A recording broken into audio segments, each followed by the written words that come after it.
plus 11% de crimes racistes. Comment est-ce qu'on l'explique aujourd'hui? Alors, ce qui est frappant, c'est qu'il y a plusieurs tendances un peu contradictoires. Donc, on a un paysage flou. La première tendance, c'est qu'il y a moins, c'est qu'on sait que les jeunes générations sont plus tolérantes et moins racistes que les plus anciennes. Donc, mécaniquement, petit à petit, on peut espérer que ces générations soient de plus, voilà, qu'il y ait un effet avec une baisse de l'intolérance dans la société française. En tout cas, il est clair qu'on a des études de la Commission nationale consultative des droits de l'homme qui montrent sur plusieurs décennies une plus grande acceptation de la différence, un recul de la xénophobie dans la société.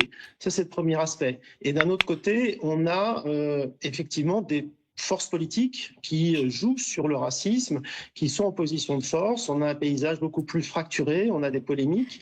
Et on a un deuxième aspect qui joue beaucoup, c'est le fait que le combat antiraciste a un peu changé de discours. Enfin, une partie des forces antiracistes ont changé de discours depuis 20-30 ans. C'est-à-dire? Auparavant, le discours était un discours assez simple, qu'on retrouve d'ailleurs dans l'appel à la manifestation. L'appel unitaire reprend ce discours-là, c'est-à-dire un discours de dire le racisme, c'est simple, ce sont tous les gens qui sont discriminés, qui sont ou victimes de violences par leur origine, leur couleur de peau, leur religion ou quoi que ce soit. Donc on critique le racisme sur cette base-là. Un autre discours qui est apparu disait en fait, le racisme, c'est les dominants. Et si vous êtes blanc, vous êtes quand même un dominant, donc vous ne pouvez pas être victime de racisme. Les dominés, de leur côté, je ne sais pas si vous êtes par exemple racisé, de couleur de peau noire, vous pouvez, pareil, vous pouvez pas être raciste, c'est impossible. Donc on a un peu une deuxième conception qui est plus clivante et qui n'aide pas au rassemblement, qui évidemment n'aide pas les gens qui sont majoritairement en France, c'est la population d'origine ou les populations européennes qui sont arrivées ensuite. Ces populations-là peuvent se sentir un peu exclues par la seconde définition. Et c'est ce qu'on a vu aux États-Unis.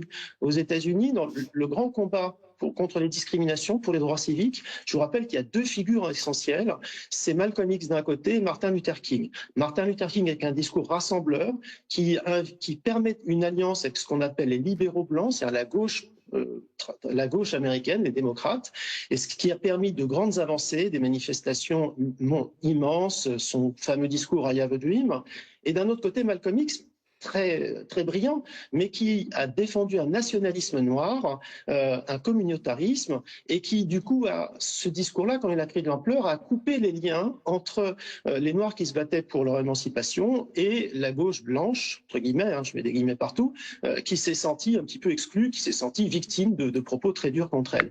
Donc, le risque, vraiment, c'est si on continue, il ne faut pas aller. Alors, je vous dis bien, l'appel officiel pour cette manifestation-là n'allait pas dans ce sens-là. C'est un appel large, rassembleur.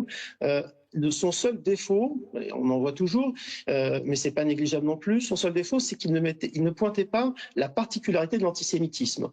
L'antisémitisme ne se manifeste pas par des discriminations. Merci. Voilà. Merci parce que c'est une explication, en tout cas des précisions qui sont précieuses pour nous et pour nos téléspectateurs. Donc merci en tout cas pour votre éclairage, Laurent Fringermann.